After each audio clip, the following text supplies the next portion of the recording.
mau ada tapi nggak jadi karena nggak terlalu banyak orangnya. Dulu yang menjadi pertanyaan banyak orang, ini bisa terjadi tertua, bukan tertua, mungkin terbesar di dunia sekarang ini ya. Yang apa yang disebut sebagai Japanese Exclusion Act.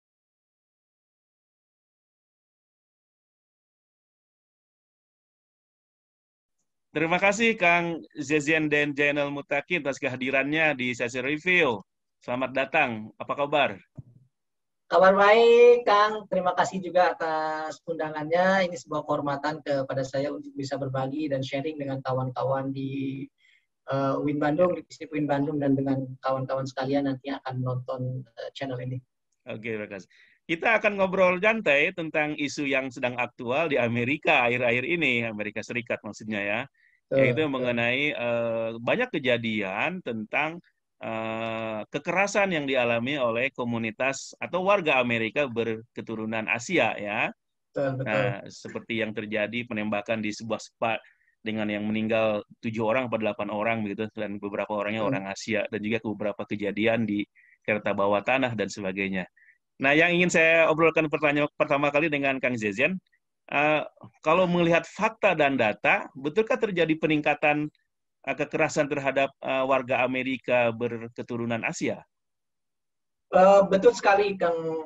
Jadi sebenarnya fenomena ini meningkat sekali ketika masa COVID, ketika masa pandemik. Sebenarnya ini di-trigger atau dipicu oleh awalnya oleh sebutan-sebutan seloroh-seloroh yang meskipun sepertinya nadanya joke, tapi kan kalau itu disampaikan oleh presiden itu akan menjadi sesuatu yang serius.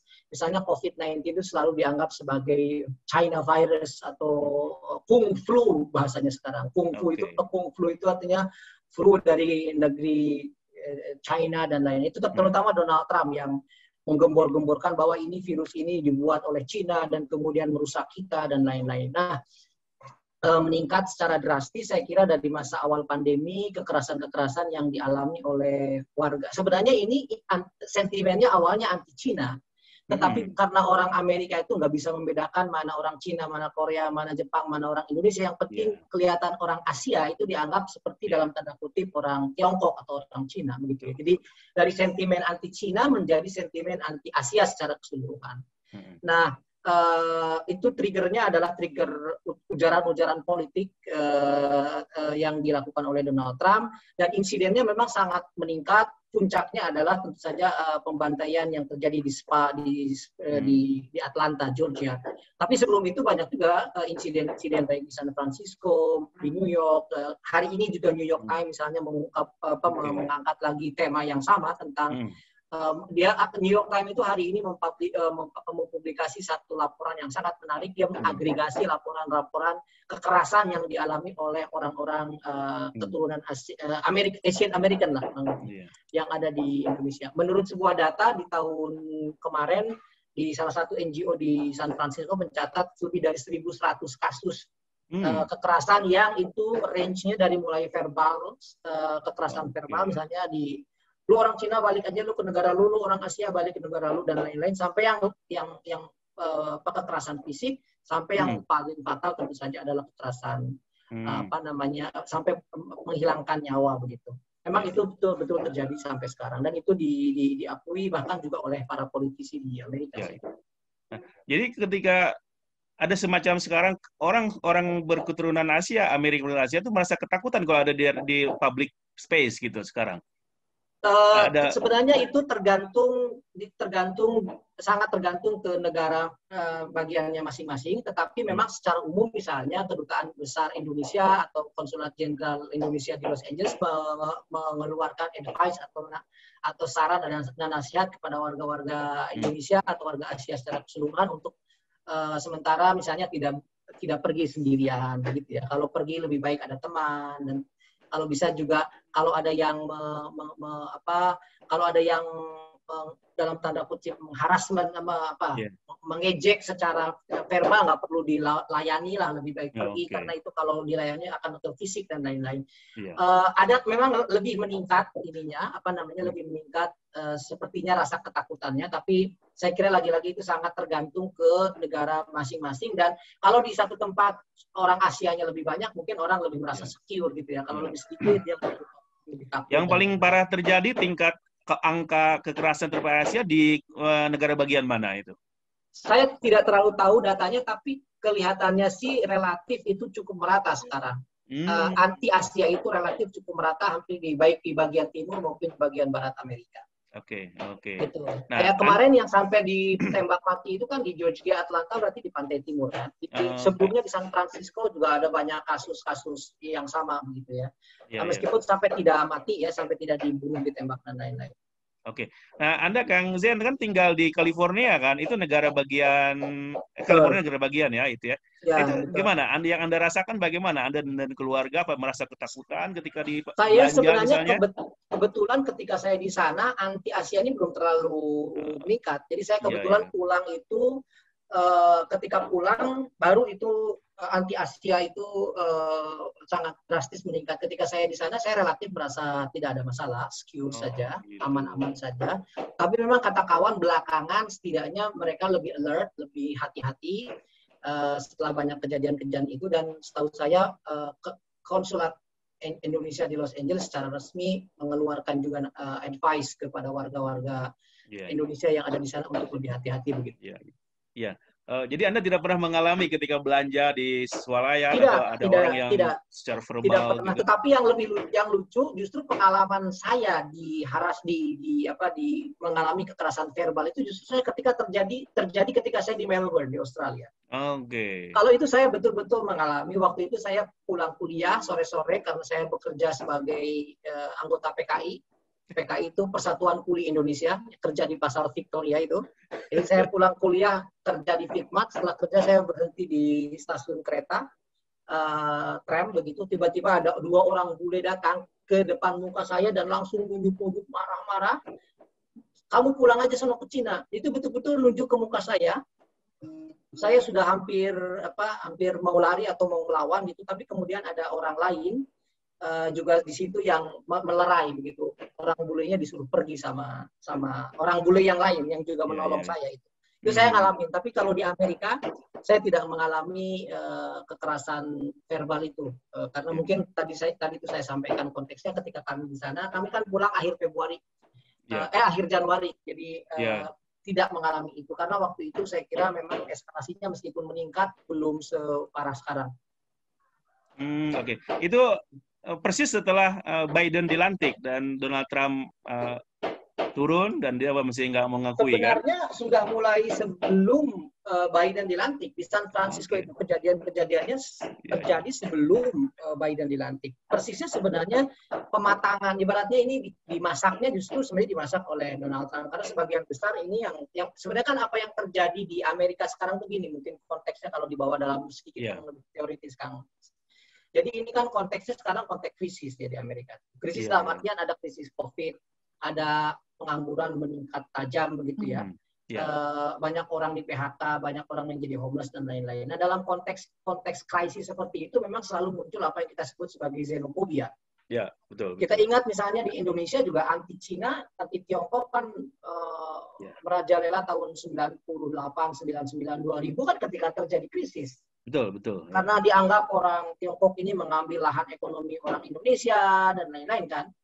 Nah, itu juga sama persis yang terjadi sebenarnya sekarang di dalam konteks Amerika. Ketika terjadi krisis, sebagian besar orang yang dihinggapi rasa xenofobia itu mengekspresikan rasa ketakutannya, rasa keterancaman eksistensi dirinya dalam bentuk-bentuk seperti itu, termasuk dalam bentuk ketidaksukaan terhadap orang Cina dan kemudian menjadi meluas ketidaksukaan pada orang Asia begitu secara keseluruhan. Dan jangan salah Kang Asep, sebagaimana saya tulis juga di misalnya di blog saya, kan sebenarnya kalau kita masuk di dalam konteks Amerika, memang di Amerika itu sekarang ada kecenderungan the presence of Asia, kehadiran Asia itu sangat kuat sekarang. Baik dalam sisi ekonomi maupun dalam sisi imigrasi begitu ya. Ekonomi misalnya kita tahu tentu saja misalnya hampir semua produk-produk Amerika termasuk kayak Apple dan lain-lain itu kan diproduksinya di Cina. Gitu. Belum lagi kita tahu hampir semua produk-produk rumah tangga dan lain-lain itu hampir semua diproduksi di Cina. Mobil-mobil itu sebagian besar mobil Jepang dan Korea. Orang Amerikanya sendiri tidak terlalu suka dengan mobil Amerika karena boros, Boros susah betul. maintenance-nya. Saya kan saya tinggal 5 tahun di sana dan bengkel saya tuh langganan bengkel saya tuh orang bule, dan ketika saya pertama kali datang ke bengkel dia bawa mobil Honda Civic, dia komentarnya apa? Senang saya kamu bawa Honda Civic, murah dan gampang diurus. Saya kan kaget loh, saya kira itu image yang ada di Indonesia saja, ternyata enggak, bahkan di sana pun seperti itu. Betul, Gitu ya. betul. Nah, belum lagi misalnya jumlah imigrasi memang semakin banyak ya, karena semakin Ya. banyak orang Jepang, orang Korea, orang dari Indonesia nggak terlalu banyak. Yang banyak kan Korea, sampai misalnya di Los Angeles itu ada yang disebut sebagai Korea Town, saking banyaknya orang Oke. Korea. Ya, Jadi ya. orang Korea itu punya kota sendiri di Los Angeles. Mhm. Ada Chinatown, ada Little Tokyo misalnya di Ya. sana di Amerika. Tapi nggak ada Little Indonesia. Little Jawa sempat mau ada tapi nggak jadi karena nggak terlalu banyak orangnya. Dulu ada Little Java katanya di sana. Oke. Ya. Di belakang. Begini Kang Zian ya, kantor. yang menjadi pertanyaan banyak orang kayak gini, bagaimana itu bisa terjadi kekerasan didasari oleh ras di sebuah negara yang katakanlah moyangnya demokrasi, dianggap sebagai negara demokrasi tertua, bukan tertua, mungkin terbesar di dunia sekarang ini ya, yang pelopor demokrasi. Ini bagaimana menjelaskannya ini? Jadi itu banyak yang kawan-kawan yang belum pernah ke Amerika dan belum tinggal lama di Amerika atau belum membaca sejarah Amerika yang selalu terlalu melihat aspek baik dari Amerika. Ya kita tahu semua Amerika kampiun demokrasi, Amerika leading science, untuk ilmu pengetahuan dia paling hebat, teknologi paling top, kemudian militeri paling top, pokoknya bagus semua lah Amerika. Tapi banyak orang yang tidak tahu bahwa Amerika itu sebagai sebuah negara juga tidak lepas dari masalah dan problem, dan Amerika juga punya banyak sisi gelap. Nah, sisi gelap Amerika ini yang juga menurut saya perlu diungkap, bukan perlu diungkap, perlu diketahui biar kita lebih objektif dan kemudian kita bisa belajar dari pengalaman negara seperti Amerika itu untuk mereka bisa tumbuh menjadi lebih baik begitu ya. Anti Asia di Amerika itu jauh lebih tua dari anti Muslim, jauh lebih tua dari anti Arab, jauh lebih tua dari anti Meksiko. Kan selama Donald Trump berkuasa misalnya ada gerakan, ada kecenderungan anti Meksikan ya, orang-orang Meksiko dianggap tua, dianggap pengedar obat, bad lah, hombre dan lain-lain. Orang Muslim setelah 9/11 itu didata, misalnya didata, kemudian harus daftar. Ada Muslim ban, orang Muslim dari negara-negara Middle East, Timur Tengah dan Afrika dilarang masuk. Nah, sebenarnya anti Asia itu jauh lebih tua. Anti Asia itu dimulai setelah revolusi industri dan ketika dibukanya pertambangan emas, terutama di Amerika bagian barat, di daerah yang disebut sebagai Golden State. Golden State itu apa? California terutama, dan beberapa negara di daerah Seattle. Ketika pertambangan emas itu dibuka, ketika revolusi industri di Amerika juga berkembang, ada industri pembuatan rel kereta api dan lain-lain, kapitalisme itu kan selalu meniscayakan ingin adanya cheap labor kan, labor yang murah, sama dengan sekarang. Kenapa orang Amerika buat barangnya di Cina? Kan logikanya sederhana, di Cina teknologinya lebih canggih, orangnya lebih terpelajar untuk membuat produk-produk itu, dan barangnya lebih murah. Karena kalau produk Apple itu dibuat di Cina, di Amerika nggak bakalan bisa dibeli orang Amerika, harganya pasti selangit. Betul. Sama zaman dulu tahun 1800-an, awal 1800, 1815, 18 sampai 70, sampai 1882, itu banyak sekali labor atau buruh murah yang diangkut dari Asia, terutama dari Cina, untuk kerja di mana? Untuk dipekerjakan di industri rel kereta api dan di industri pertambangan emas. Nah, tapi lama-lama itu menjadi backlash. Karena apa? Karena banyak orang white American, orang Amerika putih yang migrasi dari Inggris, dari Jerman, dan lain-lain, yang merasa tersisihkan karena kehadiran orang-orang Asia itu. Sampai kemudian puncaknya sebenarnya muncul undang-undang yang secara resmi ditetapkan dan diundangkan oleh negara, apa yang disebut sebagai Page Act, atau apa yang disebut sebagai China's Exclusion Act. Betul. Jadi itu kurang lebih undang-undang yang secara resmi melarang orang Cina bermigrasi ke Amerika dan melarang orang Cina menjadi warga negara Amerika. Yes. Jadi tidak bisa orang Cina itu naturalisasi. Awalnya Cina, tapi kemudian diekspansi ke Korea, diekspansi ke India, sampai diekspansi juga ke warga negara Jepang. Itu berlangsung tahun 1882. Sampai kemudian diperpanjang lagi 1892. Sampai kemudian diperpanjang lagi sampai awal abad ke-19, 1924 kalau tidak salah.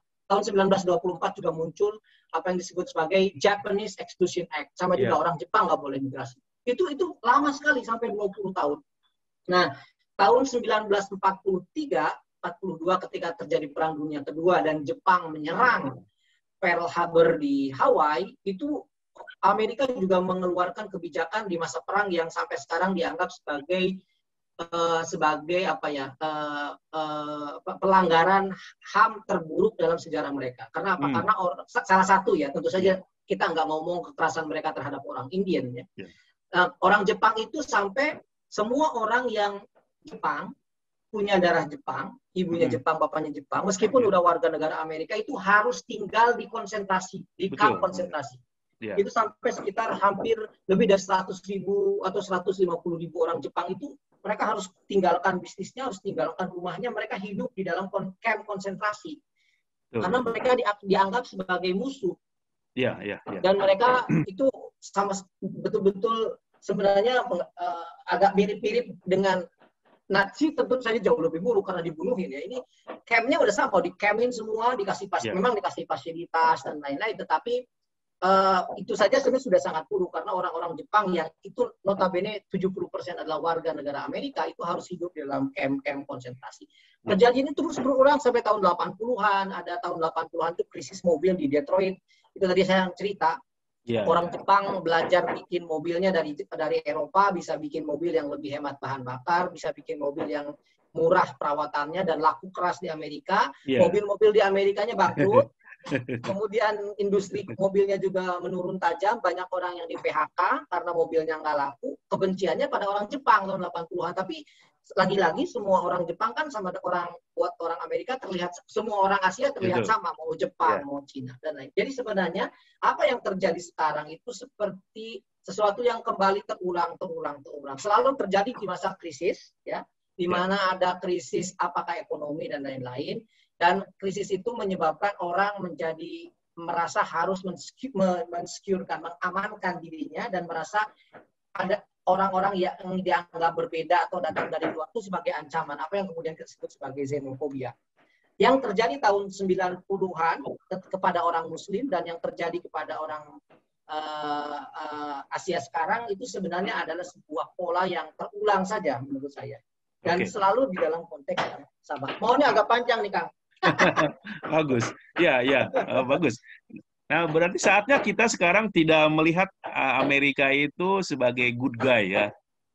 Murni gitu kan. Kalau menurut saya Amerika itu begini, Amerika itu negara yang terus-menerus dalam tanda kutip bertempur, berdialektika. Ada bad aspek, ada good aspek. Karena jangan lupa juga di Amerika juga misalnya tahun 80-an ada permintaan maaf terhadap orang-orang Chinese American gitu ya. Ada permintaan maaf juga terhadap orang African American, Japanese. Tetapi lagi-lagi betul sebagaimana akan sampaikan bahwa Amerika itu not only a good face, ya, mereka punya dark history juga yang harus kita tahu sebagai bahan pelajaran untuk kita. Oke. Nah, pertanyaan berikutnya nih. Apakah kekerasan yang dialami oleh orang Asia sekarang ini itu race based sehingga kita boleh mengatakan itu adalah rasisme? Atau ada alasan ekonomi saja? Gitu? Enggak, itu menurut banyak orang ini race based. Triggernya bisa macam-macam. Misalnya tadi saya sampaikan ini lagi krisis, orang lagi dalam masa yang sulit gitu ya. Tetapi memang ini betul-betul ras ininya, apa namanya, yang jadi masalah itu ras. Kalau dulu orang Islam kan religion ininya ya, katakanlah ininya apa landasan orang ketidaksukaannya itu misalnya agama. Kalau ini ras.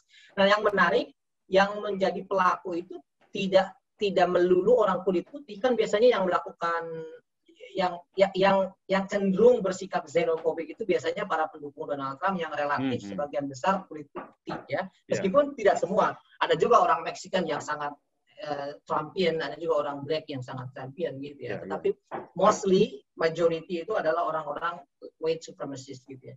Nah, untuk anti Asia ini pelakunya kadang-kadang orang-orang African American, orang yang kulit hitam, atau juga bahkan orang Middle East. Kadang-kadang ya, atau Mexican. Jadi saya baca atau saya lihat beberapa kasus violence terbaru itu pelakunya tidak melulu white supremacist guys gitu ya, kayak yang penembakan yang di Atlanta memang white supremacist, orang kulit putih pemuja white supremacy, tapi ada banyak kasus itu terjadi dilakukan juga oleh orang-orang dari ras lain.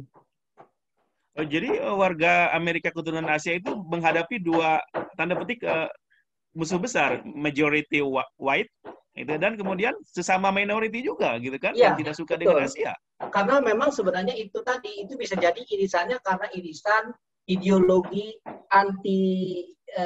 ideologi Trumpian gitu ya. Bisa jadi dia black tapi dia sangat Republikan dan sangat Trumpian. Pada saat yang sama kondisi sosial ekonominya dalam keadaan tidak baik begitu ya. Ada ketakutan, ada kemarahan begitu yang itu kemudian diekspresikan di dalam bentuk-bentuk kekerasan dan ketidaksukaan terhadap orang Asia begitu. Nah, jadi kalau melihat uraian Anda tadi ya, dari sejarahnya memang ada sejarah panjang mengenai tanda petik prejudis terhadap orang Asia ya, gitu kan? Nah, sebenarnya orang Amerika itu punya prejudis secara umum terhadap orang non-white.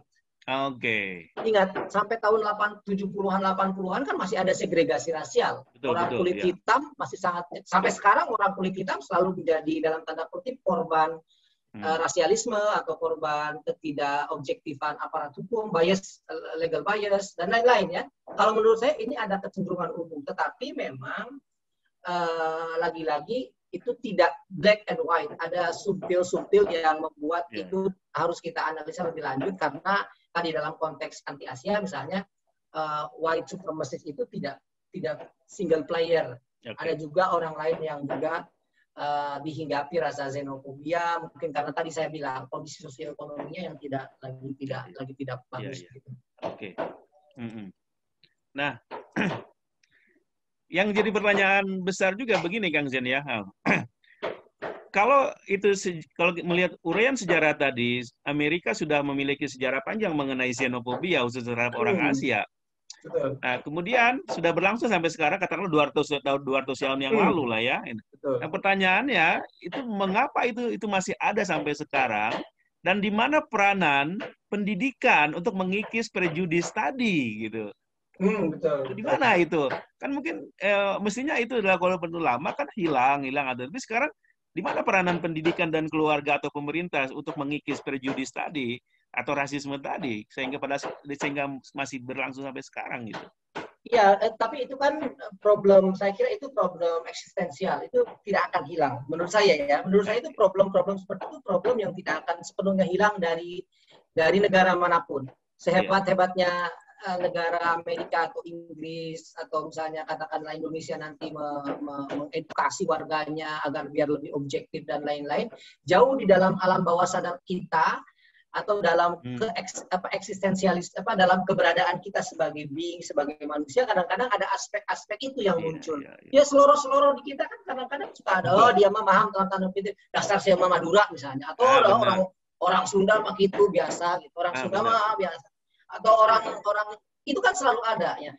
Itu kadang-kadang hanya menjadi seloroh dalam tanda kutip, menjadi sesuatu yang tidak serius, tapi pada momen-momen tertentu di mana terjadi kondisi yang membuat seloroh-seloroh itu menjadi serius, itu bisa terejawantahkan dalam bentuk yang bahkan menjadi violence gitu. Ya contohnya apa? Misalnya konflik yang terjadi di Dayak gitu ya, di Kalimantan antara Madura dan Dayak, kan mungkin awalnya satu seloroh-seloroh awam yang terpendam, biasa yang terpendam jauh di dalam alam bawah sadar kita, tapi kemudian itu muncul bermanifestasi menjadi konflik karena hal-hal tertentu. Nah, saya kira itu problem eksistensial manusia. Saya tidak ingin mengatakan bahwa kita tidak mungkin mengikis itu, kita mungkin mengikis itu dengan pendidikan dan lain-lain, tetapi at the end of the day kita tidak bisa sepenuhnya 100% menghilangkan itu. Itu juga yang saya kira terjadi di dalam konteks di Amerika. Nah, misalnya saya selama ini kan tinggal di Amerika. tinggal dengan komunitas Indonesia dan lain-lain. Itu seloroh-seloroh itu ada. Misalnya kalau ketemu dengan etnis A, kita joke-nya ini gitu ya. Oke. Kalau ketemu dengan etnis B, joke-nya ini, dia kayak gitu. Ada joke-joke tertentu ya. Itu sebenarnya kan sesuatu yang sepertinya itu mah heureuy, itu mah guyonan, itu biasa. Tetapi at some point pada satu titik itu bisa bermanifestasi menjadi sesuatu yang serius gitu. Kan mestinya sekolah atau ya dalam lingkup sekolah misalnya kan sekolah mestinya itu berani mengatakan tidak boleh joke yang rasial tadi kan. Betul. Kalau secara resmi di Amerika tentu saja baik lembaga-lembaga pendidikan, lembaga-lembaga universitas, lembaga-lembaga politik itu sangat ketat sekali. Bahkan misalnya mohon maaf, di Amerika kalau Anda ngomong negro itu sebuah crime. Ya, betul. Ya. Kata-kata itu nggak boleh disampaikan. Harus mengatakannya white American, black atau African American.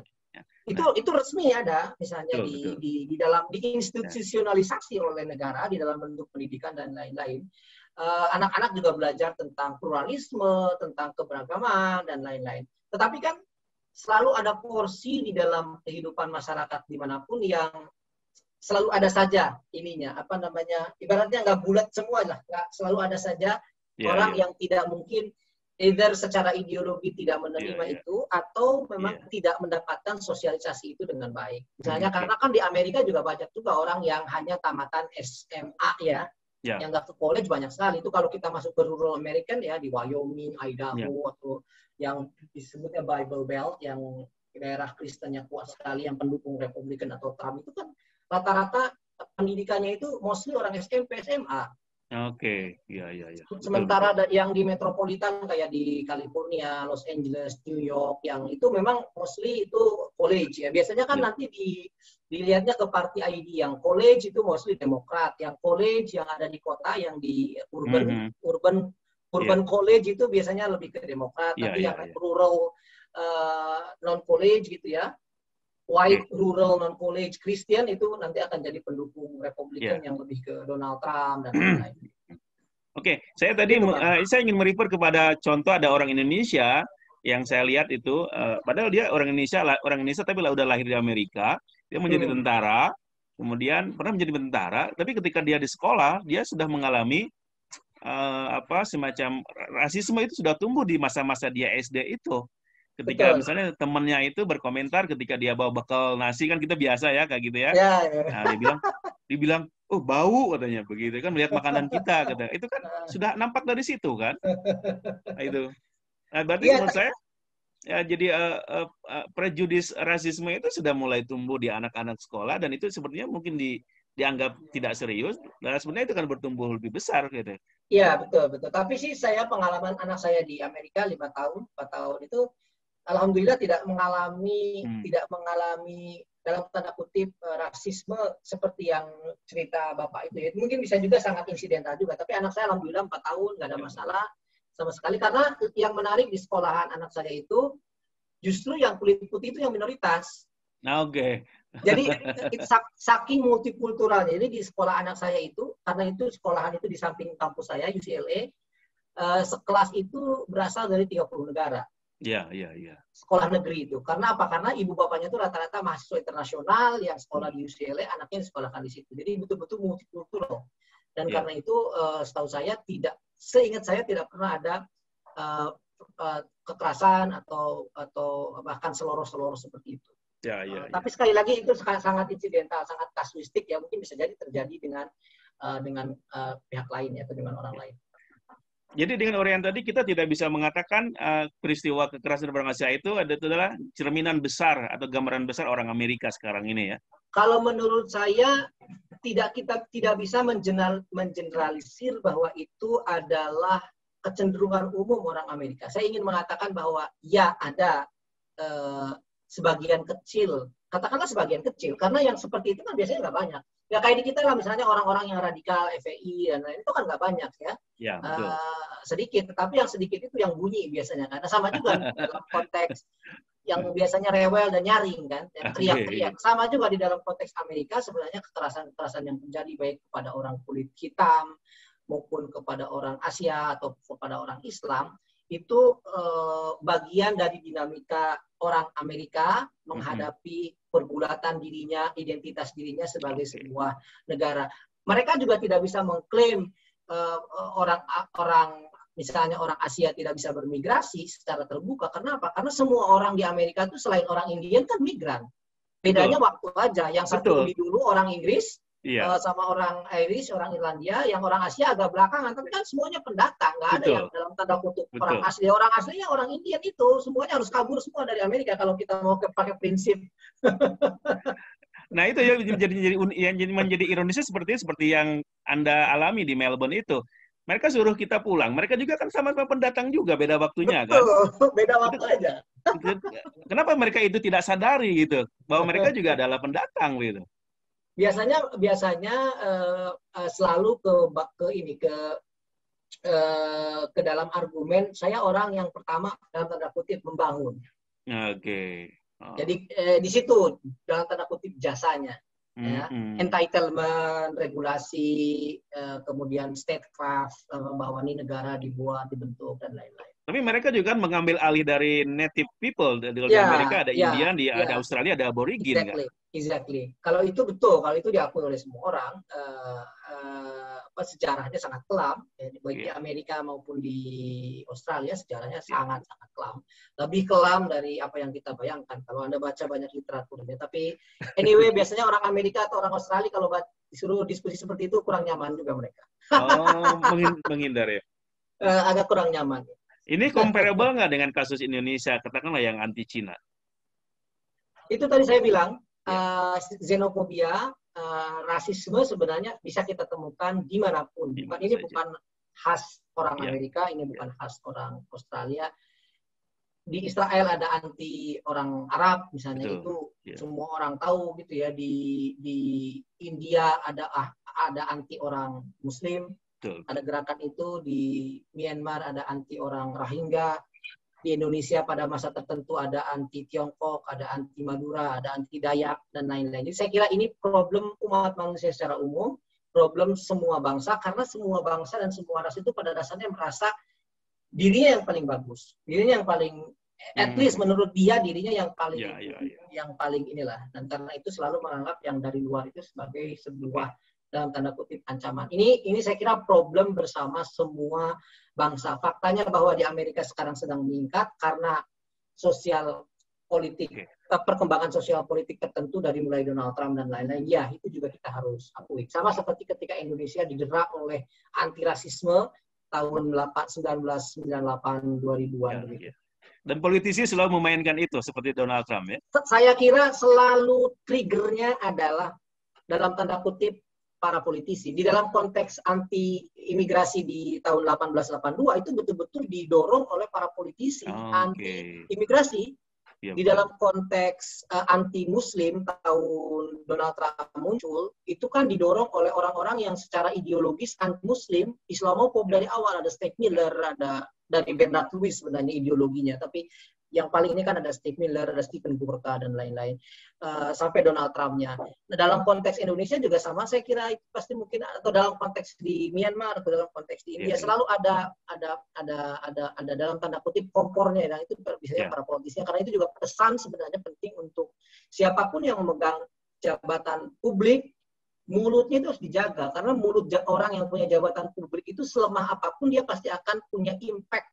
Betul. Ke masyarakat begitu ya. Tapi politisi Amerika mayoritasnya gimana? Apakah sebenarnya politisi Amerika saya kira kalau sekarang saya melihat itu relatif seimbang ya. Seimbang dalam pengertian Republikan itu tidak semuanya juga Trumpian. Trumpian itu tentu saja adalah satu istilah yang saya sebut untuk mewakili ideologi yang relatif xenofobik, ideologi yang anti-imigrasi, ideologi yang America First, kurang lebih ultra kanan lah. Tetapi memang itu semakin sedikit orang-orang di Partai Republikan yang punya ideologi non-Trumpian. Semuanya rata-rata pendukung Trump, meskipun tidak semua.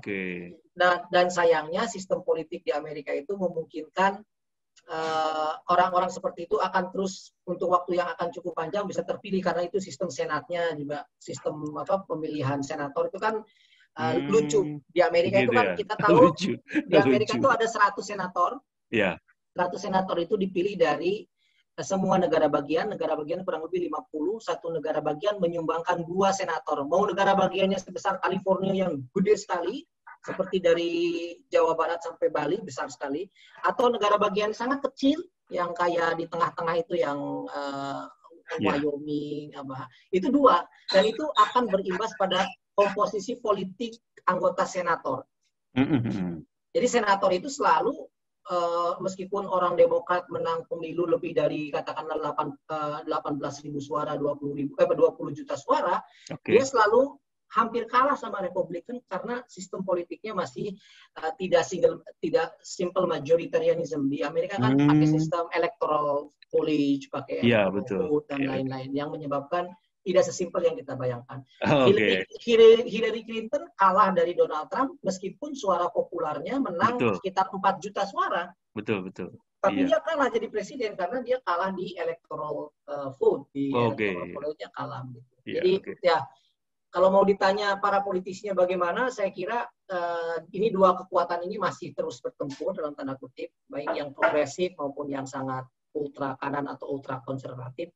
Dua-duanya masih berdialektika, saya kira. Jangan lupa juga tentu saja ini masa-masa seperti ini muncul pasca Obama. Jadi ketika Obama itu, katakanlah kalau pakai teori pendulumnya itu kan ditarik jauh ke kiri gitu ya, sangat progresif. Ini ada orang African American gitu yang nobody knows gitu ya, tiba-tiba menjadi presiden. Nah, sebagai sebagai